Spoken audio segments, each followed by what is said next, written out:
Tantalus Entertainment presents the Killer Score Podcast. Hey, wow, it has been a minute? I'm going to say like a minute. A hot minute. A hot minute. It's been a hot minute. A hot minute. Yes. Since we last recorded or last did anything with this podcast. Yeah, well, shit happens, you know. Global pandemic, other things, you know. You know. The huge. Yeah, making sure we don't die. Yeah. Making sure that the people that are in the same place we're recording don't die. Yep. All that fun stuff. Yep. Stuff's all cooled down. All of us are fully vaccinated here at Killer Score, and you know, if that's an availability for you and you haven't done it yet, I urge you to. Keep safe out there, but we're not doing the usual this time around. Fun little idea was brought up by, was it you, Rich, or Erin who brought this one up? I think this was sort of a joint idea. Yeah. That does sound about right. These two kind of got it together to do something a little different. You know, we talk a lot about music on this podcast, but obviously only related to film and composers really before. And we've all brought up our huge love of music, so we figured, hey, why not capitalize on that with a special episode of Killer Score? And with that in mind, since it has been, as my co-host has said, a hot minute since we recorded last, I think some new introductions are due, and I will have my lovely co-host start out from left to right here, starting with... All right, Daulton Morrison, creator of Killer Score here. I have a Twitter you can follow me on at Sick Jacket Man, YouTube channel the same name. I do some voice acting stuff there, and I'm planning on uploading other content there as well in the future. Yeah, that's a bit about myself, and you can look forward to seeing some projects from me online in the future. I'm Erin Murray. I am from witchandcrafts.com, an online crafting site. We've been doing this podcast since what, like a year now? Yeah, about a year. About a year. It's just been a while. But yeah, you can catch me on Twitter under Nair Murray. And if you're interested in any crafty or any fun things, witchandcrafts.com. I will put a link in the description. You can always take a look, and we always take commissions, so have fun with that. And back to me, I am Richie Eckert.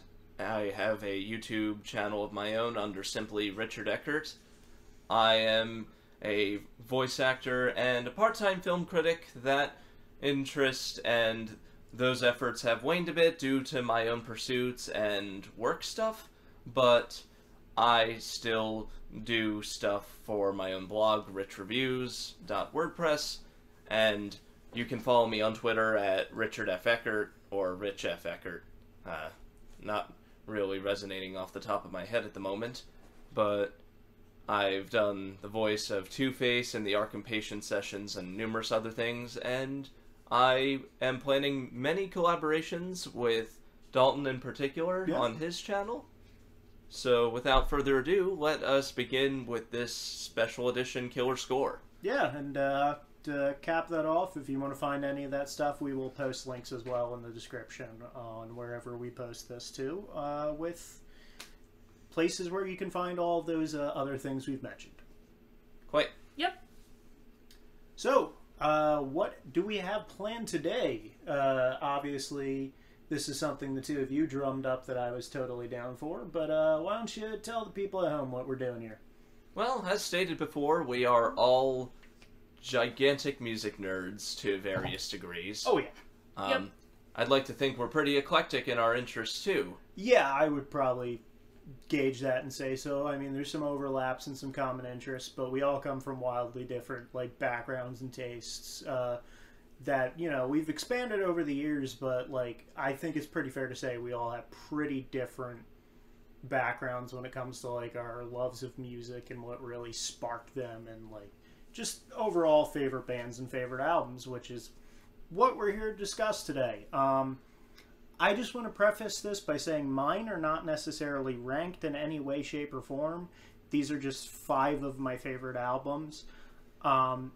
it was too hard for me to, like, narrow it down a lot. So these are just 5 albums of mine that are, like, favorites.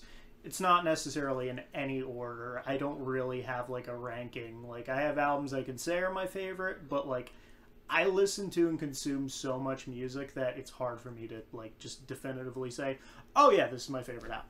Oh, trust me, Dalton. This was like picking my favorite kid. I know I say that a lot in regards to my favorite media, but there was no way I was ever gonna narrow down the top 5 favorites of Richard Eckert here. No. These are just 5 of several that I have included in here, and I did sadly have to make some painful cuts. Yeah, because it's wild. I can say anything from, like, I can tell you my favorite video game, which is The World Ends With You. I can tell you my favorite film, which is Donnie Darko. I can tell you my favorite manga, which is Chainsaw Man. I can't tell you my favorite album. Like, that's just how much music I listen to, and, like, it's just hard to narrow it down because there's so many different wild, like, moods one can be in, too. And while I feel it's easy to narrow down certain things are always going to be harder for people to narrow down. And I don't know. This was just kind of difficult. Like, honestly, I think these are mostly based on how much... For me, these are mostly based on how much they impacted me. And, like, just, like, personal deep connections I have with them. Like, there's albums I will absolutely praise to death, but I don't have, like, a deep personal connection to. Like, I'm a big fan of the underground hip-hop group Death Grips, but, like, I can't say I've, like, had a big, deep connection with the music of Death Grips, but I will say that their music is just phenomenal. Yeah. As for me, I was actually, it was easier for me to rank a top 5, and you'll see what it is, but since the way that we're doing this is basically pulling them out of a hat, there's no actual ranking here, so it's just our 5 of each of our favorite albums. As for me, I was able to do the top 5 because I've been able to do that for a while. Picking the ones that were lower on the top 5 were a bit difficult, because I have a lot of albums that I really love. But we'll see what those are when we get started. Yeah, as fun and as a fun little exercise and just, like, you know, doing something a bit more involved than we usually do with this podcast. Essentially, the way it's going to work is we have it all cut up into a hat here and tiny little slips of paper. Everyone wrote something down. We're going to pull out a piece and we're going to try to guess whose album it is. And, you know, basically, I guess the best way to do this would be pass the hat around like we just do it. It would, like, swap it around, you know, one person pulls, the other person pulls, reads off what it is. We try to guess whose it is. And I guess whoever it is, we can discuss for a little bit. Yeah, and I guess by rule, whoever pulls it, we can't, the person who pulls it, I guess, can't really guess. Would make sense, you know? It'll be one person pulls, the other 2 will guess. Yeah. Okay. And, you know, for those of you at home who know us or just think they've narrowed it down, you could play along at home. Try to see if you guess. Maybe pause it, try to think who it could be, and then round it back up again. You know, we want this to be more interactive. And, hey, before we start this, if you guys have any other ideas for special episodes you think might be fun to see on Killer Score, let us know in the comments below. We're definitely open to fan suggestions. Yes, join us, won't you, for our discussions. Yes, and with that, since Erin, you've got the hat, let's start with you pulling one out. Let's grab one. It is... Okay, so you want to read off what's on that one? In the Aeroplane Over the Sea by Neutral Milk Hotel. Okay. Oh, shit. This, I'm just gonna take a wild guess here. It's not Richie. That's all I'm gonna say, is because I know you're familiar with the music of Neutral Milk Hotel, but we haven't really talked about them that much. So I'm just gonna take a wild guess here and say, Richie, what would your guess be? Mine would be Miss Murray herself, believe it or not. Yes, it would also be mine. I'm not gonna lie, I was kind of looking at the 2 of you like you were both disguised as each other, but Judging by the expression, like, I'm looking at you, you've That's got fair. the, face. Yeah. You've got the I mean- Chamberlain from the Dark Crystal I look in I your will be eyes. honest, I love that album, but I don't know if I'd necessarily put it in my top 5. I'm just gonna guess it's Erin though, and it sounds like Richie's gonna guess it's Erin though. Erin, would this happen to be yours? Yes. Wow! How does it? Okay. That is very funny that I the feel very like- first thing you pull Is is mine. one of your own. I feel like I'm gonna be like the one who makes things 10 times easier. Uh, Just somehow. I don't know. Some of mine, I feel like you guys You are immediately gonna. guessed it wasn't me this time. Yeah, don't worry. I have a feeling some of mine you guys are gonna pull. Someone's gonna pull it and be like, "Yeah, this is you, Daulton," and I'll be like, "Well, okay." Man, But let's get into it. Erin, why don't you tell us a little bit about why this is one of your favorite albums? I got into Neutral Milk Hotel back in high school. I was maybe 16 or 17. And what drew me into the band was how weird it was, and especially with the album In the Aeroplane Over the Sea. It's very surrealist, in the way that from outside looking in, the lyrics wouldn't really make sense to a lot of people, and the instrumentation's kind of weird because not everyone could get into musical saws and trumpets being used in the same song. It's also very lo-fi. Mm-hmm. But I adore this album. I use it because it's like it gets me out of my head when I'm feeling anxious or anything like that. But anyway, more about the album. The album itself was recorded in 1997, 1998, I believe. No, it was released in '96, actually. 96. Yeah, I'm almost. I'll double check it. I'm almost 100% positive that In the Airplane Over the Sea released in 1996.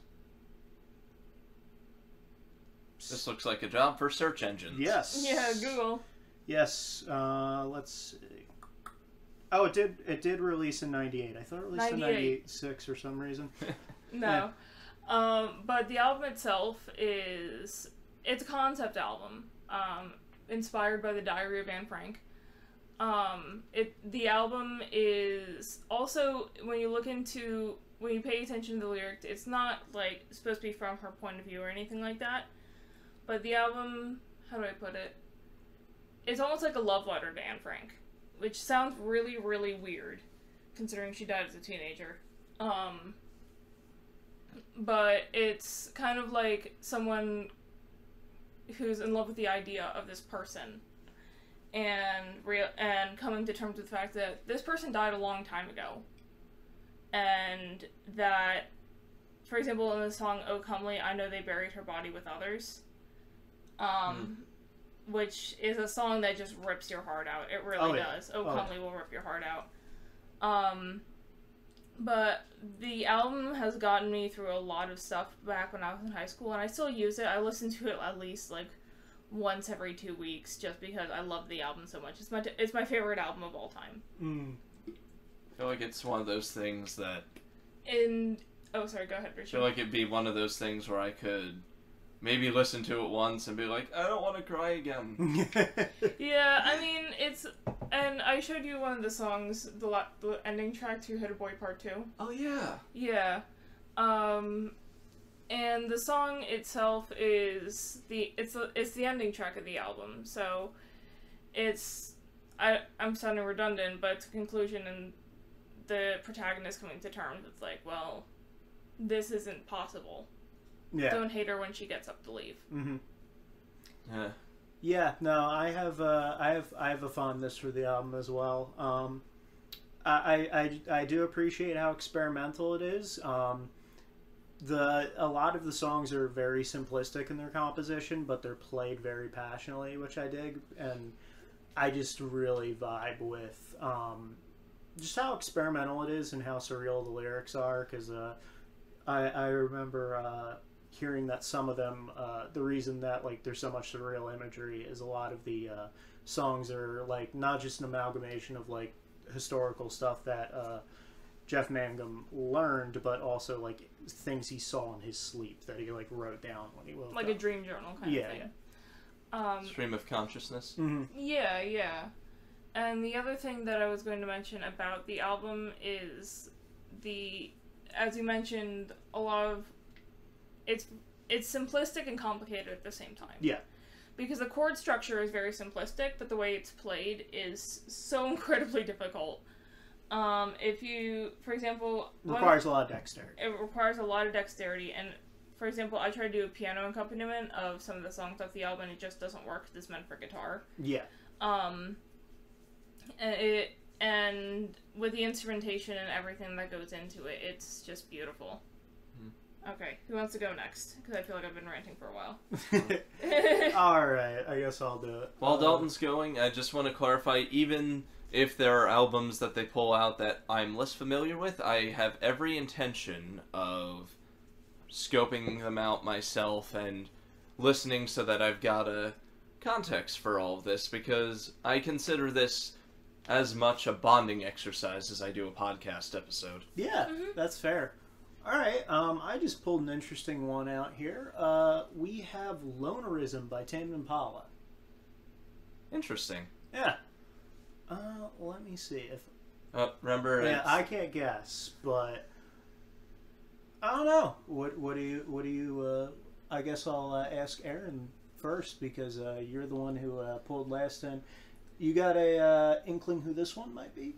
It could be either of you, I think, just because I know you both listen to Tame Impala. That's true, we do both listen to them. I'm not familiar with the album, but I feel like it could be either one of you. Okay. I think that's a valid guess. It might be Daulton's. I mean, he would be the type of person to like a neo-psychedelia album like this. You're not wrong. You're not wrong. Alright, so, I guess we just have to we'll take a little pause here, think about it a bit, let the viewers pause as well if they want to. And, should we do the reveal? Whose favorite album is this here? Like, let's say, alright, whose is it? Hi. Richie! Obviously due to the rules, we couldn't guess, but I was going to guess Richie. I was trying to misdirect it a bit. Fair enough. That's a fair thing. I didn't want to be too obvious. Yeah, no. Why don't you tell us a bit about it, Rich? I'm actually not super familiar with this album because I've heard some tracks from Tame Impala. They seem pretty cool, but I've never actually sat down to listen to a whole album. So why don't you sell us and the people at home on the album a bit? Oh wow. This will be a doozy. So, this is something you're going to hear a lot for some of the albums I put in here, but this was actually a little gift from my dad. Interesting. A lot of my musical taste was him basically passing the torch, although you can thank the other side of my family for a lot of the music I like too, but the initial pitch that he had given me was... You ever listen to Tame Impala, Rich? And I think it was late high school or early college when I was first getting into them. No, I've never really heard of them. And he tells me, well, just imagine if Pink Floyd and the Beatles had a baby. And I'm like, sold. And I'm like, go on. And he's driving me up here to Jersey one day, and he flips it up on his phone, and that opening bass riff and synth line from It Feels Like We Only Go Backwards starts playing, and then it was like a door had opened up for me, and from there I went back and listened to their first album, and went past Currents and some of their newer stuff, and came to appreciate how broad they were in spite of sticking to a core style.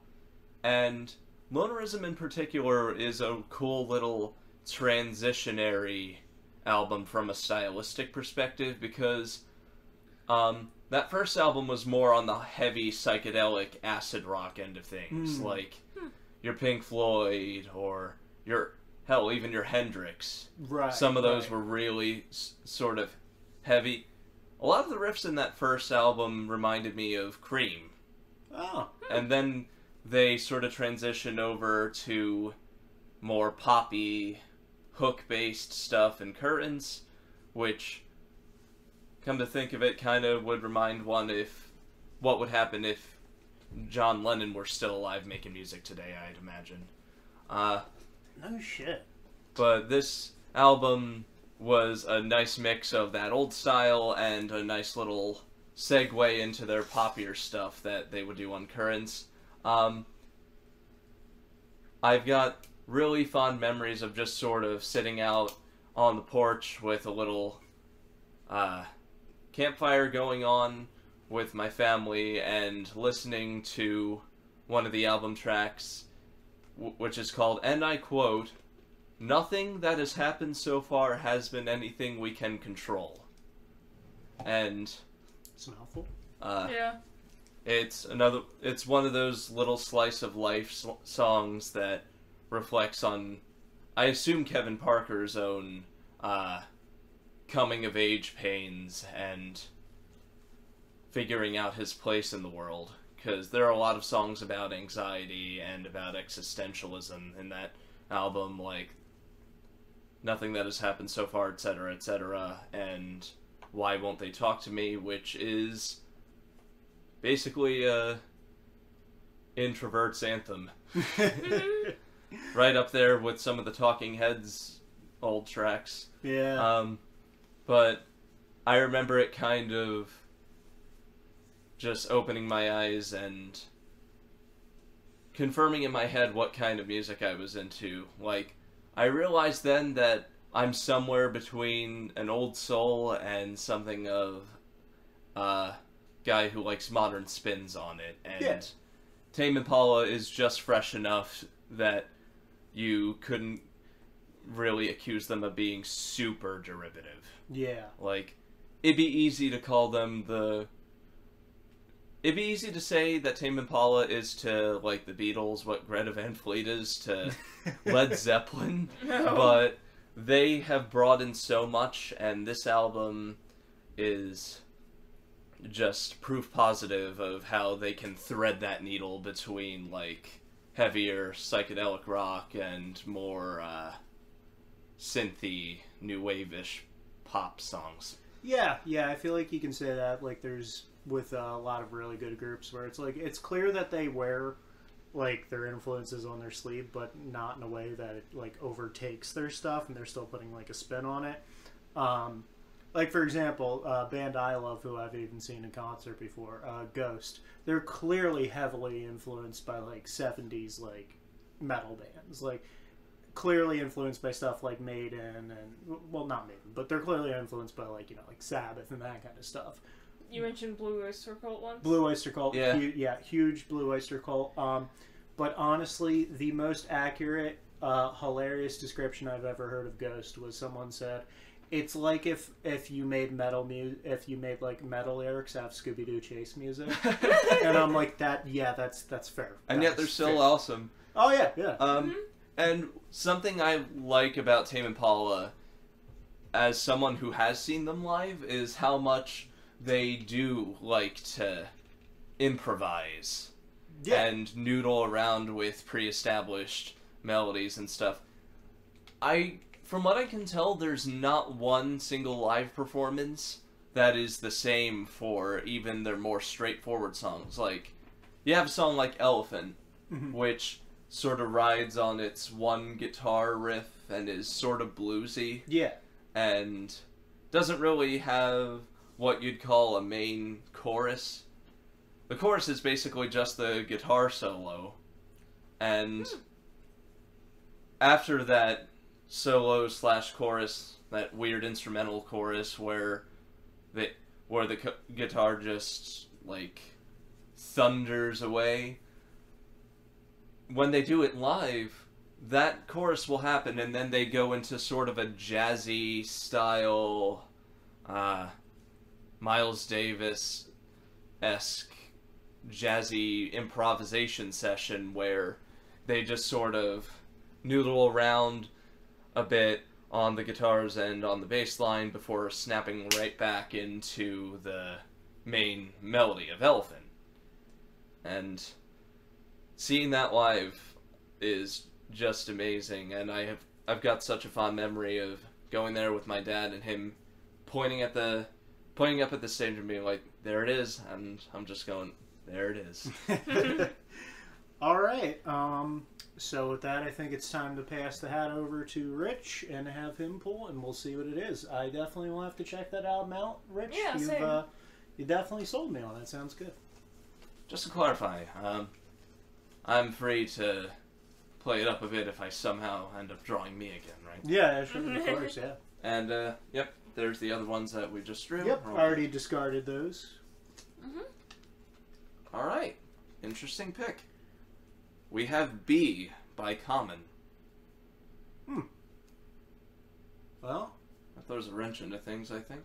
yeah, because, I'm pretty sure, it could potentially be me. I do like a lot of rap music. Definitely like old school hip hop.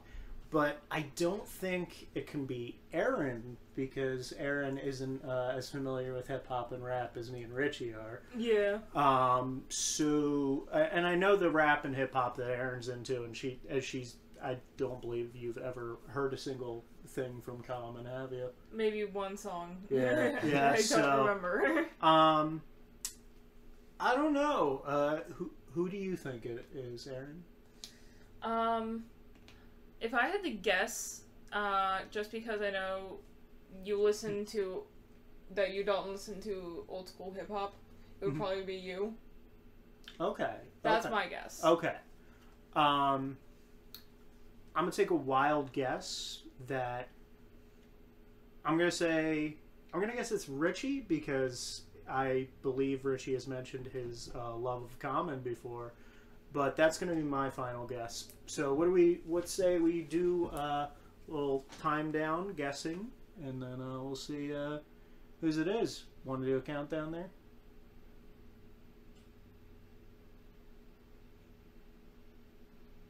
All right, whose is it? Fess up. Congratulations, Daulton Morrison. We have a winner of the Richie is super predictable contest. This is... Hey, well, you made Erin think it could be me, so...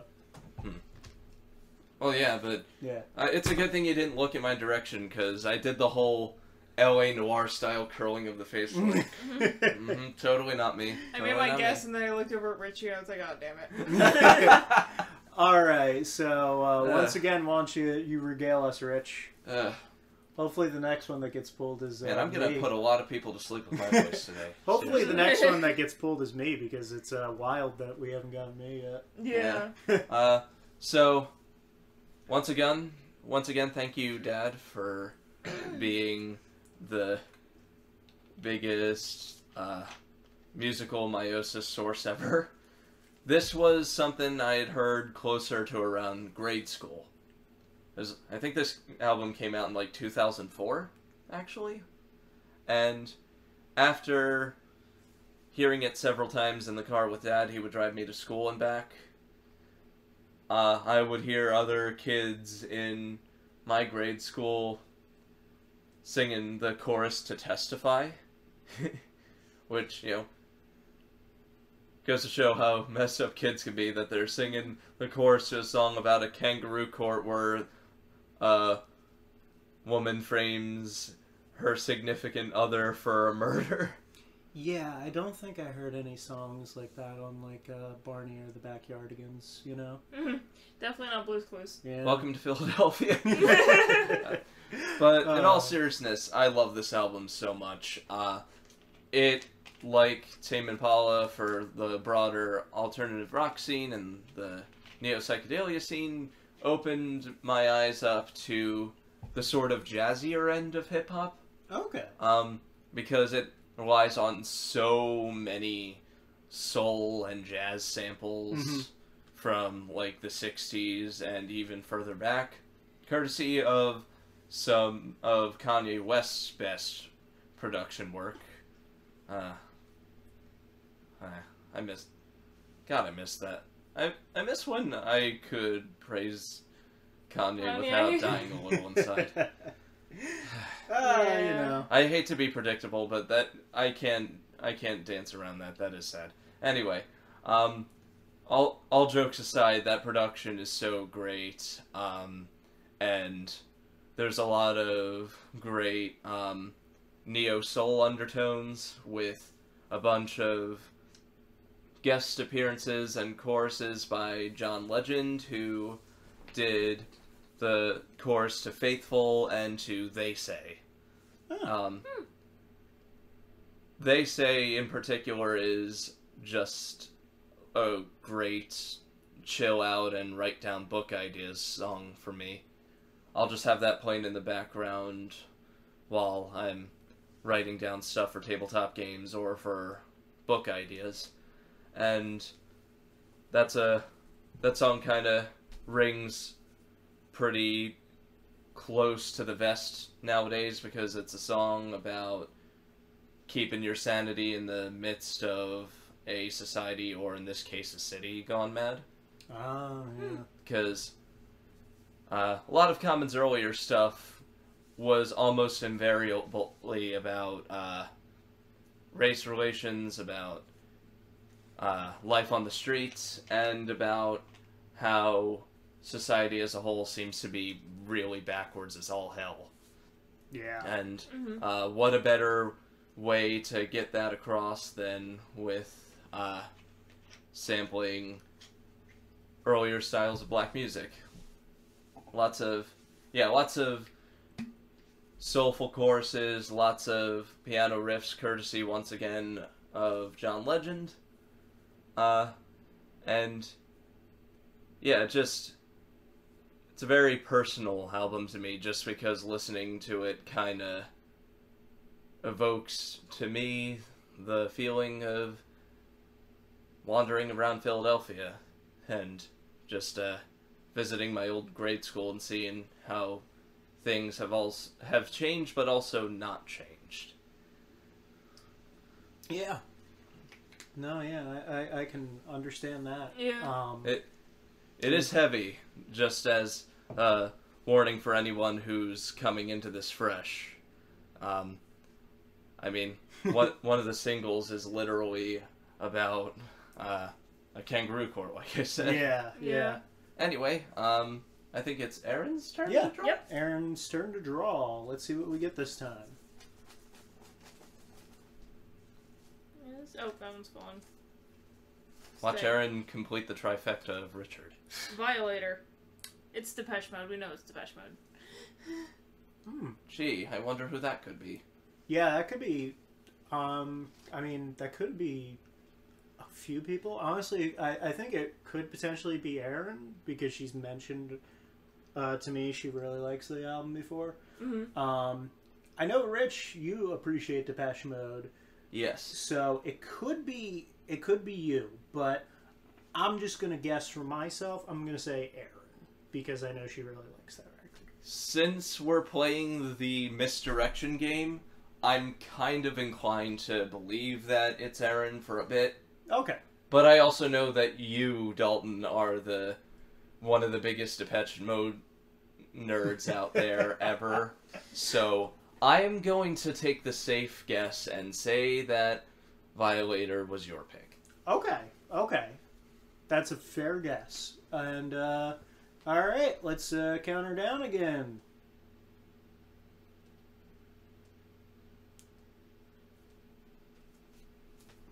Alright, speak up, whoever it is. Shocker, it's me. Yay!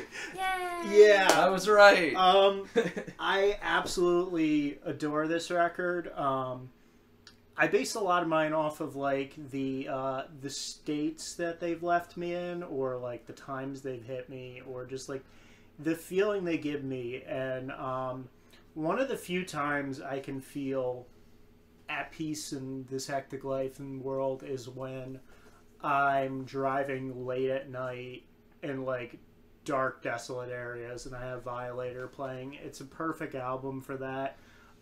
It really sparked my love of darker, like, it really sparked a lot of my love for like dark wave music, and in turn new wave.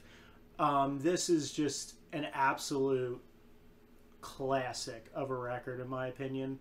one of the last great albums of the 80s, like literally too, because it came out in because it was recorded in 89, released in 90, but I still consider it like an 80s album. It has a very 80s sound, but it's so unique. Like, it sounds as 80s, but I can think of nothing else that sounds really like it. And what an influential record. You can tell, like, a lot of groups were influenced by this. Like, look at, like, KMFDM. You can tell KMFDM, for example, they're huge. I wouldn't be surprised to find out they're huge Depeche Mode fans. And they've just had such an impact. And I like this record, too, because it was one of the first times I ever heard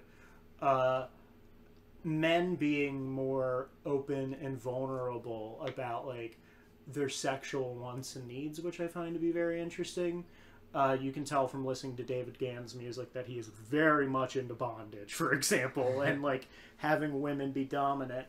But other than that, I just love the headspace of this record, the political statements in it, and I just think it's kind of perfect. It's like, aside from Personal Jesus, which everyone knows, you've got stuff like World in My Eyes, which is just, like, such a perfect song of, like, seduction, in my opinion. And album opener. Yeah. And just a perfect album opener. Just tons of great stuff. Waiting for the Night, Blue Dress, like Halo. Halo. There's just so many great tracks on it. And classic album cover with that bleeding rose on it. I just think it's one of the best, like, synth heavy and, like, almost gothic tinted records. Like, they're not a goth band, but, like, they border on it. They border on it, and it's clear to see why they're so big in goth circles, which I'm a big fan of, like, music that's out of the goth circles. Congrats on picking an album that really threaded the needle. That could have been any one of us. Yeah. Some of these I have a feeling will be a little more blunt and obvious, but case in point, mine. Yeah. But this, I actually got into them from my mom recommended them to me when around the time I was getting out of high school. She saw the kind of stuff I was listening to and the kind of state I was in with my music and how I was going very dark. And she gave me the record and was like, I think you would really like this. This seems right up your alley. And Mom might not get everything right about my music tastes or my tastes all the time, but she hit the nail on the head with this one. And Mom's going to be scary that way sometimes. It's become one of my all-time favorite records. And I absolutely adore this album. Oh, yeah. Great pick. Great pick. Mm-hmm. So, El Del Torino, I believe you are next to draw. Yep, and then it would be you again, so let me shake this up. By the way, for those listening at home, we have been going by 5-second intervals. I think that's sufficient time, wouldn't you both agree? Yeah. Yeah. Okay, I just drew one that, I'm going to be honest with you guys, I think this might be one of the hardest ones we've gotten today to guess. Really? Yeah. So we have Purple Rain by Prince. Oh, that's going to be a hard Oh one. my god. Yeah. Like, holy crap. Have fun guessing at home, kids. Did we, okay, yeah, we did discard that. Oh, wow. So, just because you've told me how much you love it, I'm just going to guess Richie for this one. I'm going to guess Richie. That's going to be... Wait, the rules were that... Oh, you can't guess. Oh, I can't guess, right. Whoops. Too late. Oh, well. Oh, well. A little late for that, but whatever. No. Whoops. Oh, wow. It's fine. We'll fix it. We'll do it live. We'll do it live, whatever. You know, it's an informal thing, whatever. It is. But that would be my personal guess, even though I'm not supposed to guess. But what do you guys I'll kill him think? later, don't worry, guys. What do you guys think? What do you guys think? Oh, I don't know. It's one of those, like, monster in the mirror moments where it's like, is it me? Or is it Erin? Or is it Daulton? Did I insert this without realizing? I know. Like, but I could have, but I also think that our resident, again, Prince Maniac would probably be a likely candidate. I'll just punish myself if it ends up being Erin, but I'm gonna say it's Daulton again. Okay. What about you, Erin? What are you gonna guess? I'm gonna say it's Daulton too. Okay. Yeah, just because all three of us love Prince because it's Prince. It's the purple one. Oh, and it's Purple Rain. Yeah. But I'm gonna lean to my left and say Daulton. Okay. all right. Countdown again.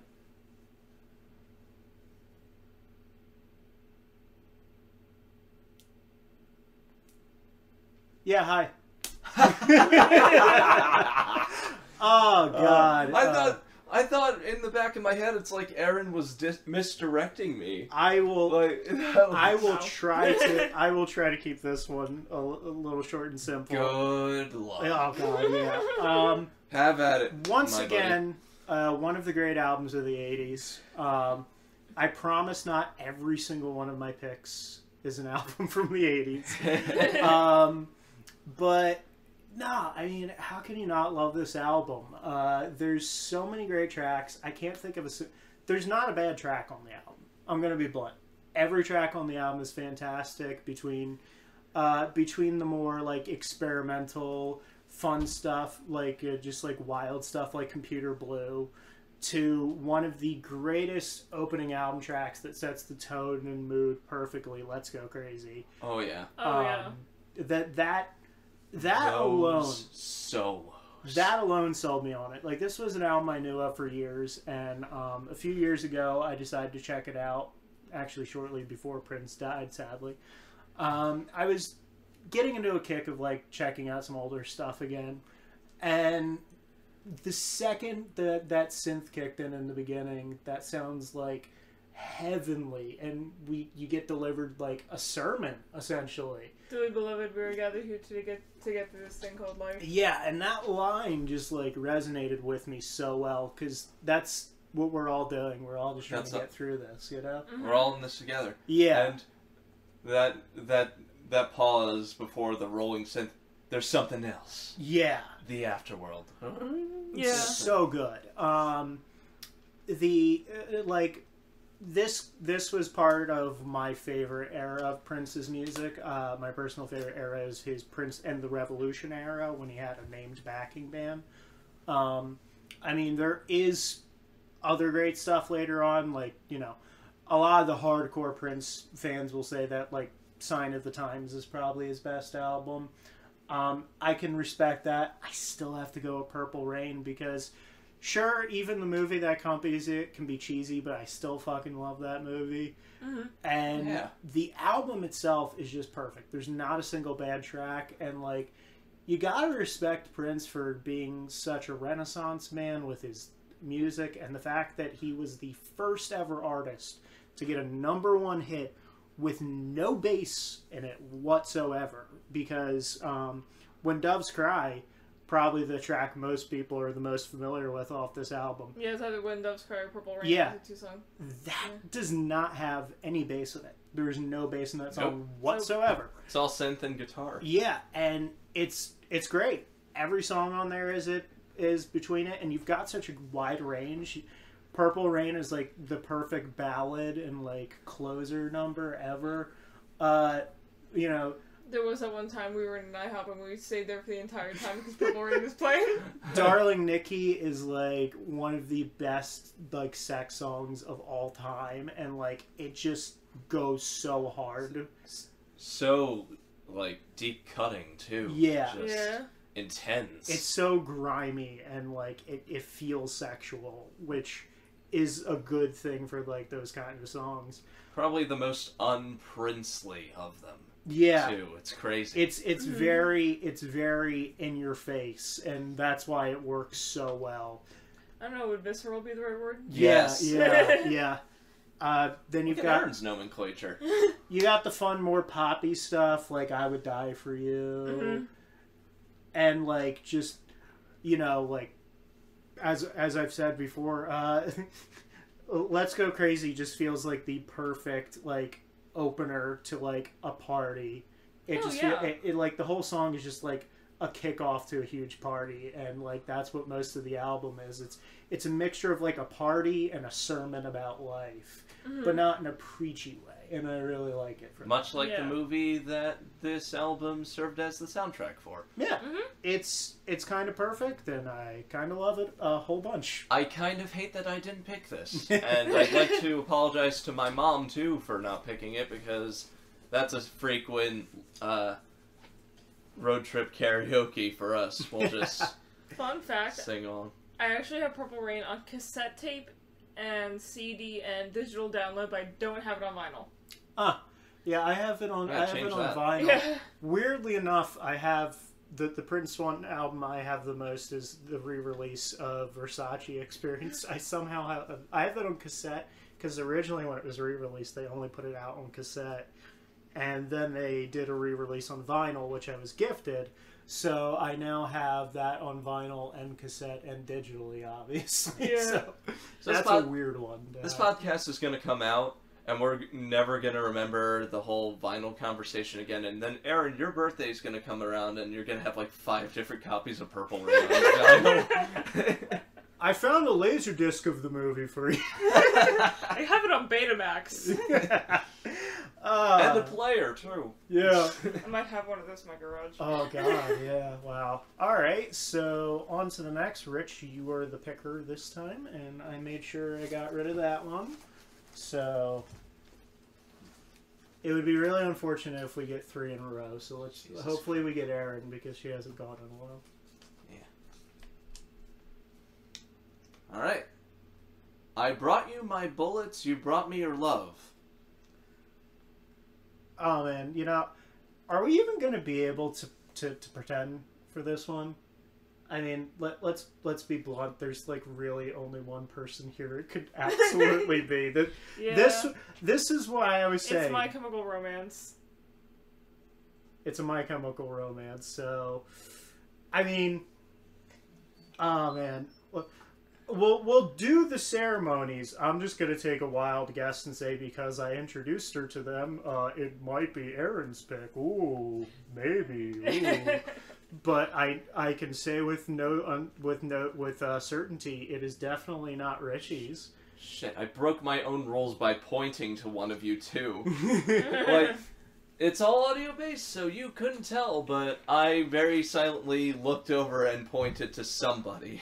So let's do the countdown before the most shocking reveal ever happens.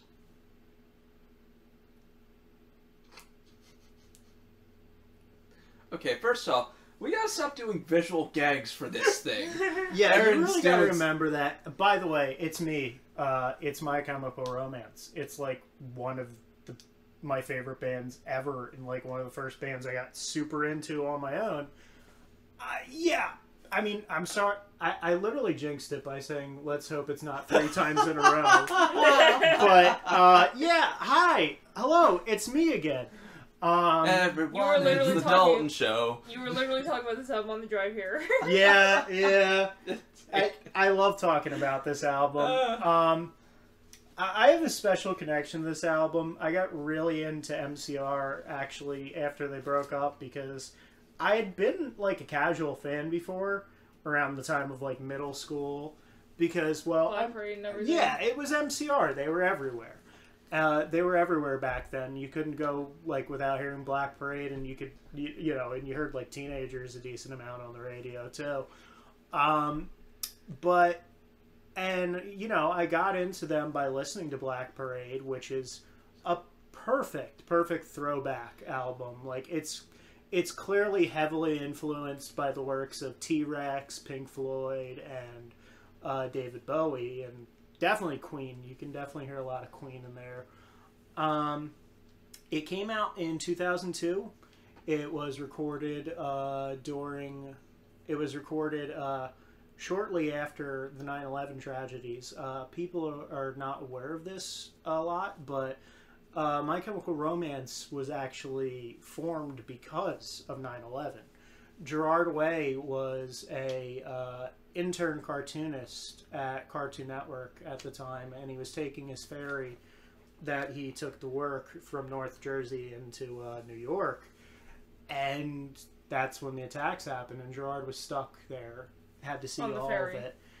And yeah, he was stuck on the ferry, just had to watch all of it, and then his love of music he always had just got reignited after that when he realized he couldn't do this, and he wrote a song about the tragedy, Skylines and Turnstiles, which is not only on the album, but it was the first track MCR ever recorded. This was from their indie days. This was entirely indie. So indie that for the reason I have a strong connection to this album is it took me forever to get it for a while.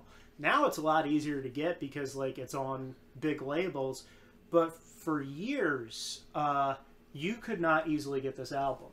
When I first got into the band, it wasn't available digitally to purchase online. It wasn't listed on any wasn't listed on iTunes. And the label that they recorded this with out here of New Jersey, which part of the reason I'm a big fan of them is they're they're Jersey boys. Eyeball Records, they do not exist anymore. They're a defunct record label. Oh. So for years, this album was impossible to get. The only time it had been re-released outside the initial copies originally was with a British record label when they started to pop up big overseas. So I actually had to import a British copy of the album that I still have. I still have my CD. This album is very easy to get nowadays digitally and then on vinyl, but it's very hard to get on CD. And I love this because it is so raw. I've very rarely listened to an album as raw and visceral as this. It's got deep cuts to like horror movies and like comic books on it. Honey, This Mare Isn't Big Enough for the Two of Us, which is like the true opening track after the intro romance. It's just one big reference to the Japanese horror film by Takashi Miike, Audition. And between that, Early Sunsets Over Monroeville, which is like a Dawn of the Dead reference to the Monroeville Mall, and Vampires Will Never Hurt You, which is one of the coolest sounding like vampire killing tracks ever. So great. Yeah. This whole album has this rawness to it, and it's because everyone was going through shit at the time. Gerard was on meds that weren't working for him. He was drinking a lot. He had a bad tooth abscess during the album, and he actually recorded quite a few of the tracks while he was physically in pain from a tooth abscess. It was at its worst on Early Sunsets Over Monroeville, which is why I think they might have put an echo over there, but Gerard still considers that to be like his best vocal performance, and I might agree because like there's just so much passion. It's kind of messed up though. Yeah, Early Sunsets Over Monroeville is a brilliant song because like it does what I think MCR does best, which is using pop culture and metaphors of like fiction to describe like actual feelings. It uses people's knowledge of zombie fiction and like how zombification works to essentially paint a picture of like losing someone in a relationship, like drifting apart from someone, and like not recognizing them after you fall apart because like they changed, you know. And I just think it's a beautiful, visceral, angry record. It's a fine goth rock, an amazing goth rock album, and probably one of the best debut records of any band ever, in my opinion. And I could go on for days about this album. I just love it so much. I only listened to a bit of them, and I agree with you. Holy shit. So, next we have... Alright, let's see what we got this time. Aaron's going to be picking from the hat again. Come on, Aaron, complete the quartet. Brothers by the Black Keys. Okay. Interesting. Okay, this is an interesting one. Man, it really does break genres, too. Yeah. Goth rock, blues. Well, hey, we had Purple Rain in there. Oh, yeah, and we had Tame Impala. So. Yeah. Milk Hotel. And, you know, like... And Common. Yeah, and I will stress, Violator is not goth rock, it's darkwave. There's a difference. I feel like Dalton's gonna have my head after this. I'm a music dork. What can I say? I don't stress about genres as much, but there are certain things where I do want to make it clear on the record. Yeah. Well, as for this current one, I feel like this could be either of you because, like, I mean, obviously, I'm not going to guess myself anyway. Why would anyone guess themselves? Yeah. But who knows? Maybe Erin did complete the quartet. Yeah. But I've got an inkling and a sneaking suspicion that it might be Rich, just because, like, I think Erin's mentioned she likes the Black Keys, but I haven't heard her talk about them that much. So I'm just gonna guess Rich.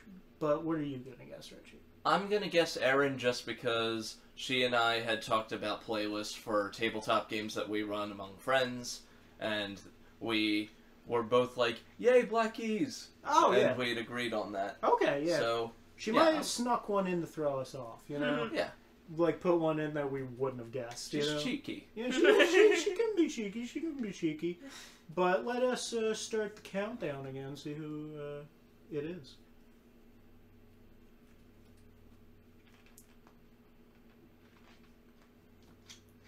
Damn! My bluff was foiled. Man, if I wasn't, I'm back. If I hadn't been drinking something sticky while I was doing the countdown, I would have loved to do a spit take. But once again, we don't have visuals, so people would have been fully able to appreciate it. Eventually, we can get a camera and put this on YouTube. Yeah, I'm gonna have to compress that one thing of me just screaming. There's probably a few areas where we're gonna have to compress a little bit. Yeah, like snapping and clapping, which we have to do all the time. Yeah. Well, Hi, everybody. So, Rich, why don't you tell us a little about this? Hi, Dad. Again. I hope I'm surprising you with some of these picks because I'm pretty sure that there are some that you've shown me that aren't making it to my little fiver list. Now, I just want to clarify something about the Black Keys. They will always be one of my favorite bands ever. I really wish I could say that I like their new direction. Because Brothers was such a great, once again, transitionary record. Because all the older Black Keys albums, from The Big Come Up to Rubber Factory, were all very heavy garage blues stuff. Kind of imagine if the White Stripes went for more traditional bluesy rock instead of the punk stuff that they probably elicited from, say, Joy Division and stuff like that. Okay. But Brothers was something pretty awesome because even though Rubber Factory, another album I really liked, was one where they had went from heavier blues and influenced by Junior Kimbrough. Okay. Like, even though that still had the roots in there, it was starting to demonstrate that the Black Keys were going in different directions. Like, that album had The Lengths, which was a more folksy ballad.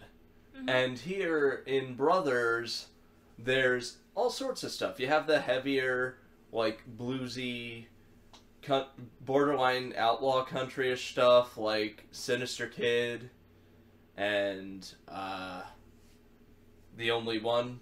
And then you have stuff that is like psychedelic soul type stuff, or even Beatlesy at times. Is Howlin' for You off Brothers?